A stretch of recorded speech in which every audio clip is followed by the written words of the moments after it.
જી good morning. અને આજના દિવસે સૌથી પહેલાં જે સ્ટોક નજરે પડી રહ્યો છે કેઈસી ઇન્ટરનેશનલ, આમ તો આપણને આ સ્ટોક મોટે ભાગે જે ઓર્ડર મળે છે એના લીધે ફોકસમાં રહેતો દેખાય છે, પરંતુ આજે આ કંપની દ્વારા QIP લોન્ચ કરવામાં આવ્યો છે અને QIP માટેની જે ફ્લોર પ્રાઇસ છે એ 976.64 રાખવામાં આવી છે। એટલે ખાસ કરીને ગઈકાલના જે બંધ ભાવ હતો એનાથી થોડી નીચે આપણને જોવા મળી રહી છે, એટલે થોડી ઘણી અહીંયાથી ખાસ ધ્યાન રાખજો। આજે ઘટાડો આપણને આ સ્ટોકમાં આવતો જોવા મળી શકે, પરંતુ અત્યારે જે પ્રકારે પ્રમોટરો દ્વારા ફંડ એકત્ર કરવા માટે જે QIPs લાવવામાં આવી રહ્યા છે એ ઘણા મહત્ત્વના છે ને એમાંથી કેઈસી ઇન્ટરનેશનલમાં પણ આજે આપણને QIP લોન્ચ થતો દેખાશે।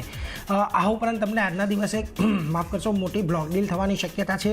ઇઝી ટ્રીપની અંદર ફાઉન્ડર નિશાંત પિટ્ટી બ્લોક ડીલ દ્વારા લગભગ 8.5% હિસ્સો અહીંયા વેચી શકે છે અને બ્લોક ડીલની જે સાઇઝ છે એ લગભગ 625 કરોડ રૂપિયાની આજુબાજુની રહી શકે છે। ડીલ માટેની જે ઇન્ડિકેટિવ પ્રાઇસ છે 41.5 પ્રતિ શેરની આજુબાજુની છે અને Q1 સુધી નિશાંત પિટ્ટી પાસે કંપનીમાં લગભગ 28.13% હિસ્સો હતો, એટલે આ 8.5% જો હિસ્સો તેઓ વેચે છે તો એમનો હિસ્સો લગભગ 20%ની આસપાસ આપણને આવતો જોવા મળશે। એટલે આ બ્લોક ડીલ આજે ઇઝી માય ટ્રીપ પર ધ્યાન રાખજો, ઘણી મોટી બ્લોક ડીલ થવાની શક્યતા છે, એટલે કયા પ્રકારે આજે અહીંયા આપણને એક એક્શન આવતું જોવા મળે છે એના પર એક ખાસ નજર રાખીશું।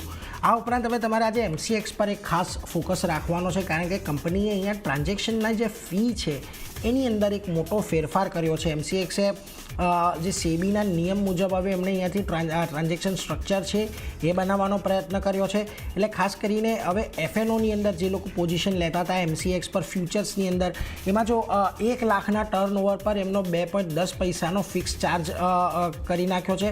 હવે પહેલાં કેવું હતું કે અહીંયાથી ખાસ કરીને 1.75 અને 2.6ની વચ્ચે ચાર્જ રહેતો હતો, પરંતુ હવે અહીંયાથી 2.10નો જે ફિક્સ ચાર્જ કરી દેવામાં આવ્યો છે એને લઈને કંપની પાસે અહીંયાથી પોઝિટિવિટી એ રહેશે કે એક સરેરાશ પર આપણો આંકડો આવતો દેખાય છે, જે પહેલાંના ફ્લક્ચ્યુએટિંગ રેટ હતા એની વચ્ચે, એટલે એક ફિક્સ ઇન્કમ માટેની અહીંયાથી જગ્યા ઊભી થશે। આ ઉપરાંત ઓપ્શનમાં જે 1 લાખના ટર્નઓવર પર 41.8 રૂપિયાનો ફિક્સ ચાર્જ નક્કી કર્યો છે। હવે આજે પહેલાં ચાર્જ હતો એ 40થી 50ની વચ્ચેનો રહેતો હતો, હવે આજે ફેરફાર છે MCXના તે આપણને 1 ઓક્ટોબરથી લાગુ થતો જોવા મળશે। એટલે જો કોઈપણ એક્સચેન્જ માટે આજે ચાર્જીસ હોય છે એ ઘણા મહત્ત્વના હોય છે, અને જ્યારે મોટા પાયે ફ્યુચર્સ અને ઓપ્શનની અંદર ટ્રેડિંગ થાય છે ત્યારે એમની જે આવક છે એ પણ એ રીતથી અહીંયાથી આપણને વધતી દેખાય છે।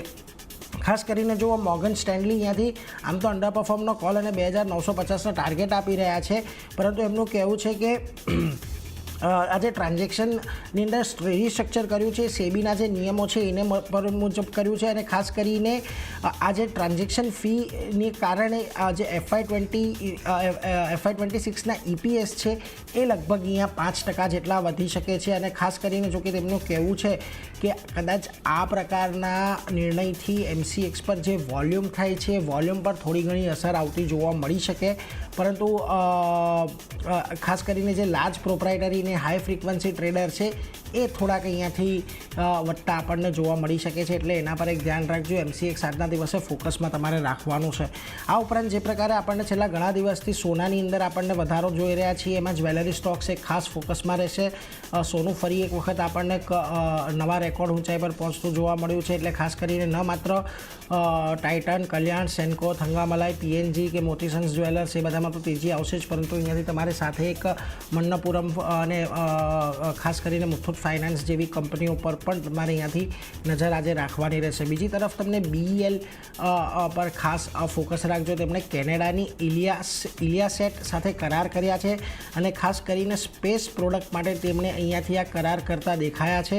હવે ખાસ કરીને આ જે છે અગ્રીમેન્ટ જે છે તે અહીંયાથી BEL અને રિયલ એસ્ટેટિક જે બંનેની ક્ષમતાઓ છે એ ક્ષમતાઓને અહીંયાથી વધારશે, એટલે BEL માટે અહીંયાથી થોડુંક વધારે મહત્ત્વનું એટલા માટે પણ રહેશે કે કેનેડાની આ જે કંપની જે ખાસ કરીને સ્પેસ સેક્ટરની અંદર કામ કરી રહી છે એનો લાભ અહીંયાથી BELને મળતો દેખાશે। જોકે મેક્વાયરી અન્ય એક બાબતે અહીંયાથી ખાસ કરીને બ્રોકરેજ રિપોર્ટ આપી રહ્યા છે, આઉટપરફોર્મનો કોલ અને 350નો ટાર્ગેટ આપી રહ્યા છે। એમનું કહેવું છે કે FY25નું જે ગાઈડન્સ આપ્યું છે એ અત્યારે તો ઓન ટ્રેક લાગી રહ્યું છે, પરંતુ ખાસ કરીને હવે અન્ય 6 મહિનામાં એટલે બીજા 6 મહિના 6 માસિકની અંદર જે પ્રકારનો ઓર્ડરો આ કંપનીને મળે છે એના પર એક ખાસ નજર બનેલી રહેશે। બીજી તરફ તમને HDFC લાઈફ અહીંયા ફંડ એકત્ર કરવા પર વિચાર કરી રહ્યો છે। 27 સપ્ટેમ્બરે બોર્ડ બેઠક છે અને બોન્ડ ઇસ્યુ પર વિચાર કરી રહ્યા છે તેઓ, ખાસ કરીને 15 જુલાઈએ જ કંપનીએ 2000 કરોડ રેઝ કર્યા હતા. હવે અહીંયાથી વધુ ફંડ તેઓ રેઝ કરવા માટેનો વિચાર કરી રહ્યા છે. આ ઉપરાંત જિલેટ ઇન્ડિયા પર પણ એક ખાસ ધ્યાન રાખજો, કારણ કે પીએનજી બાંગ્લાદેશે જિલેટ સાથે ડિસ્ટ્રીબ્યુશન કરારને રદ કર્યા છે અને 31 ડિસ્ટ્રીબ્યુશનથી આ કરારને રદ કરવામાં આવ્યા છે. કંપનીએ કહ્યું છે કે કરાર રદ થવાથી કુલ વેચાણમાં ઘટાડો આવી શકે છે અને આ કુલ વેચાણમાં લગભગ 2% જેટલું યોગદાન હતું, પણ કંપનીના નફા પર કોઈ અહીંયાથી અસર જોવા નહીં મળે. એટલે વોલ્યુમ ઘટશે પરંતુ પ્રોફિટની અંદર આપણને કોઈ બહુ મોટો અસર નહીં આવે એવું કંપનીનું માનવું છે. જો કે આજના દિવસે આ સ્ટોકમાં થોડો ઘણો ઘટાડો આપણને આવતો જોવા મળી શકે છે, એટલે એના પર એક ખાસ ફોકસ રાખજો.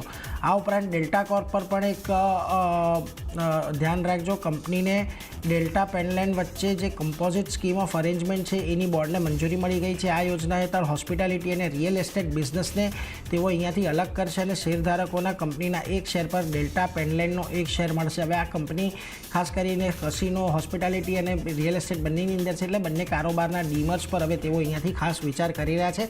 આજે અહીંયા કોઈ બહુ મોટી એક્શન કદાચ આપણને જોવા મળી શકે, કારણ કે આપણે જોવું છે જે પ્રકારે રિયલ એસ્ટેટ સેક્ટરની અંદર આપણને તેજી આવી છે એનો ફાયદો કદાચ આ કંપનીને થાય, કારણ કે એક બહુ મોટું હેંગઓવર આ કંપની પર જે છે એ જીએસટી જે ગેમિંગ અને ગેમ્બલિંગ એક્ટિવિટી પર લાગ્યો હતો એને લઈને આ કંપનીમાં એક બહુ મોટું અંડર પરફોર્મન્સ જોવા મળ્યું હતું. જોકે જો આ બંને બિઝનેસ અહીંયાથી અલગ થાય છે તો જે રિયલ એસ્ટેટ બિઝનેસ છે એને એક સારું વેલ્યુએશન પણ કદાચ આવનારા સમયમાં મળી શકે છે, એટલે એના પર એક ફોકસ રાખવાનું છે.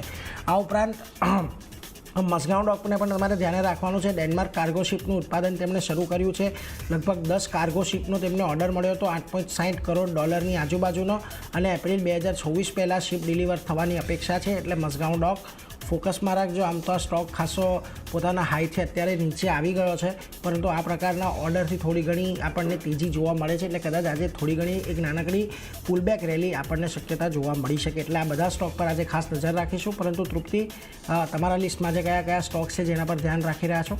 Good morning Neeraj. આજે હું ખૂબ જ ઇન્ટરેસ્ટિંગ સમાચારની સાથે શરૂઆત કરીશ. એટલે કે જે પણ આપણા શેરધારકો છે, દર્શક મિત્રો છે, જેઓ આઈપીઓમાં ઇન્વેસ્ટ કરવામાં ઇન્ટરેસ્ટેડ છે, તેમના માટે સૌથી પહેલાંના એ સમાચારથી આપણે શરૂઆત કરીએ. ખાસ કરીને 2 આઈપીઓને સેબી પાસેથી મંજૂરી મળતી આપણને જોવા મળી છે. શરૂઆત હું હુન્ડાઈથી કરીશ, એટલે કે ઓટો કંપનીઓ એને કારણે ખાસ કરીને આજે ફોકસમાં પણ જોવા મળી શકે છે કે હુન્ડાઈ મોટર્સના આઈપીઓને મંજૂરી મળી છે. ખાસ કરીને તેમને સેબી પાસેથી આ મંજૂરી મળતી જોવા મળી રહી છે, અને દેશનો સૌથી મોટો એમ કહી શકાય આ આઈપીઓ જે છે તેનો હવે એમ કહી શકાય કે તેમનો જે માર્ગ જે છે તે હવે મોકળો થતો આપણને જોવા મળી રહ્યો છે. અગર હું વધુ ડિટેલ્સની વાત કરું છું તો ઓક્ટોબરમાં જે આ આઈપીઓ આવવાની તૈયારી થઈ શકે છે, એટલે કે ઓક્ટોબરમાં આ કંપનીનો આઈપીઓ જે છે તે આવી શકે છે, અને પૂરો આઈપીઓ જે તે OFS રહી શકે છે. હાલમાં એવા અત્યારે આપણી પાસે આવા સંકેતો આપણી સમક્ષ આવતા જોવા મળી રહ્યા છે. અને લિસ્ટિંગ બાદ અગર કંપનીના વેલ્યુએશનની અગર જો હું વાત કરું છું તો તે 18 થી 20 અબજ ડોલર્સની પણ શક્યતા થઈ શકે છે. એટલું જ નહીં, આની પહેલાં આપણે જોયું કે LIC જે છે તેનો સૌથી મોટો આઈપીઓ આવ્યો હતો, અને આઈપીઓમાં કંપનીએ 2022માં લગભગ $2.7 અબજ તેમને એકત્ર કર્યા હતા. એટલે એમ કહી શકાય કે આ દેશનો સૌથી મોટો બીજો મોટો આઈપીઓ જે છે તે આવવાની હવે તૈયારી થઈ ચૂકી છે. એટલે ખાસ એના પર આજે ફોકસ રહેશે, ને જેમાં ખાસ કરીને મારુતિ છે, ટાટા મોટર્સ છે, મહિન્દ્રા આ બધા જ કાઉન્ટર્સ આજે આપણને ફોકસમાં જોવા મળી શકે છે. ત્યારબાદ નજર કરીએ સેકન્ડ આઈપીઓ છે સ્વિગી. એટલે ખાસ કરીને આજે ઝોમેટો અને સ્વિગી વચ્ચેની જે કોમ્પિટિશન તો આપણે ઓન માર્કેટ જોતા જોઈએ છે, પરંતુ હવે સ્વિગી માર્કેટમાં પણ હવે એન્ટ્રી કરવા જઈ રહી છે, અને એની પણ એક ટક્કર આપણે આવનારા સમયમાં જોવા મળી શકે છે. સ્વિગીને પણ સેબી પાસેથી આઈપીઓ માટે મંજૂરી મળી ચૂકી છે. અગર હું સ્વિગીની ડિટેલ્સની વાત કરું તો સ્વિગી છે તે આઈપીઓ દ્વારા $1.25 બિલિયન તેઓ એકત્ર કરવા જઈ રહી છે, અને લિસ્ટિંગ બાદ અગર એના વેલ્યુએશનની વાત કરશું તો તે $15 અબજની શક્યતા બની શકે છે. પરંતુ આ આઈપીઓ જે છે તે ફ્રેશ ઇશ્યુ અને OFS આ બંને દ્વારા તેઓ લાવી રહ્યા છે. અગર ફ્રેશ ઇશ્યુની વાત કરીશું તો તેમાં લગભગ તેઓ $3,750 કરોડ તેઓ એકત્ર કરશે, અને ખાસ કરીને અહીંયા પ્રોસ્પર અને સોફ્ટ બેંક આ બે પ્રમોટર્સ જે છે તેઓ OFS દ્વારા અહીંયા તેઓ હિસ્સો પોતાનો વેચશે, અને લગભગ $6,664 કરોડ અહીંયા તેઓ OFS દ્વારા પોતાનો હિસ્સો જે છે તે અહીંયા વેચી શકે છે. એટલું જ નહીં, નવેમ્બરમાં આ કંપનીનો આઈપીઓ જે છે તે આવી શકે છે તેવી હાલમાં એક શક્યતા જોવા મળી રહી છે. ત્યારબાદ નજર કરીએ હવે શેર્સ પર, તો મહિન્દ્રા હોલિડેઝ આજે ખાસ ફોકસમાં જોવા મળી શકે છે. એનું કારણ છે એ કંપનીની સબસિડરી કંપની જે છે તે ક્લબ મહેન્દ્રા મૈસૂરમાં ગોલ્ડન ડેનમાર્ક રિસોર્ટ જે છે તેનું સંચાલન કરશે. એટલે કે અહીંયા એક પોઝિટિવ સમાચાર આપણને જોવા મળી રહ્યા છે અને ડેફિનેટલી અત્યારે આપણે જોઈ રહ્યા છીએ કે હવે એક ફેસ્ટિવલ સિઝન પણ શરૂ થઈ ગઈ છે, વેકેશન સિઝન પણ આવશે અને ખાસ કરીને આ કાઉન્ટર્સ જે છે તે આપણા ફોકસમાં જોવા મળી શકે છે અને હવે એક પોઝિટિવ સમાચાર સાથે પણ આ કાઉન્ટર જોવા મળી રહ્યું છે. ત્યારબાદ નજર કરી લઈએ આપણે શારદા એનર્જી માટે. અહીંયા પણ મંજૂરી મળવાના સમાચાર જોવા મળી રહ્યા છે કે રાયપુરમાં ખાસ કરીને ક્ષમતા વિસ્તાર માટે તેમને મંજૂરી મળી છે, જેમાં ખાસ કરીને છત્તીસગઢ પર્યાવરણ સંરક્ષણ બોર્ડ છે એટલે કે CECB એમની પાસેથી તેમને અહીંયા ક્ષમતા વિસ્તાર માટે તેમને એક મંજૂરી મળી છે, જેમાં તેઓ ગેરે પ્લામામાં ખાસ કરીને 4-7 કોલ માઇન્સ છે તેની ક્ષમતા વિસ્તાર પણ તેઓ કરશે અને આ ક્ષમતા વિસ્તાર જે છે તે 1.44 MTPAથી વધારીને તેઓ 1.68 MTPA કરવા માટે તેમને મંજૂરી મળી છે. અને પોઝિટિવ સમાચારને ગઈકાલે પણ જોયું કે આ કાઉન્ટર સારા એક પોઝિટિવ ઝોન સાથે બંધ થયું હતું, લગભગ 2% ઉપર તેજી સાથે બંધ થતું જોવા મળ્યું હતું અને આજે ફરી પોઝિટિવ સમાચાર સાથે આપણને જોવા મળ્યું છે. એટલે આજે આ કાઉન્ટર પણ એક ફોકસમાં જોવા મળી શકે છે. ત્યારબાદ નજર કરી લે કાર ટ્રેડ માટે. અહીંયા પણ ફંડ એક્શન જોવા મળી હતી. ગઈકાલે આપણે જોયું કે આ કાઉન્ટર્સમાં એક મોટી બ્લોક ડીલ થઈ હતી, જેમાં કંપનીના પ્રમોટર્સ કહી શકાય કે મેરે એસેટ્સ મ્યુચ્યુઅલ ફંડ છે તેમને 30.22 લાખ શેર્સ તેમને ખરીદ્યા હતા અને તેમને 920 રૂપિયા પ્રતિ શેરના ભાવ પર અહીંયા આપણને બ્લોક ડીલ ગઈકાલે થતી જોવા મળી હતી. પરંતુ સામે હાઈડેલ ઇન્વેસ્ટમેન્ટ છે તેમને 40.7 લાખ શેર્સ તેમને વેચ્યા છે અને 920 રૂપિયા પ્રતિ શેરના ભાવ પર તેમને આપણને અહીંયા એક શેરનો સોદો થતો જોવા મળ્યો હતો. એટલે આ કાઉન્ટરમાં આપણે સારી વીક ફંડ એક્શન ગઈકાલે જોવા મળી હતી અને આજે આ સમાચાર સાથે આજે પણ આપણને એક સારું એક્શન અહીંયા જોવા મળી શકે છે. ત્યારબાદ નજર કરી લઈએ ટાટા પાવર્સ પર. અહીંયા કંપનીમાં આગ લાગવાની એક ઘટના ઘટી છે. કંપનીના ટ્રોમ્બે પ્લાન્ટ યુનિટ નંબર 5માં આગ લાગી હતી અને આ કંપનીનું જે મેન્યુફેક્ચરિંગ ક્ષમતા જે છે તે 500 મેગાવોટની છે.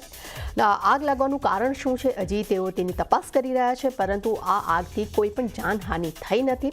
હા, પણ કંપનીનું કહેવું છે કે વાસ્તવિક નુકસાન કેટલું છે તેનું તેઓ હજી મૂલ્યાંકન કરી રહ્યા છે, પરંતુ કંપની પાસે આ પ્લાન્ટ માટેનો વીમો હાજર છે. એટલે કહી શકાય કે હવે આ જોવાનું રહેશે કે આજે બજાર આ ઘટનાને કેવી રીતે રિએક્ટ કરે છે.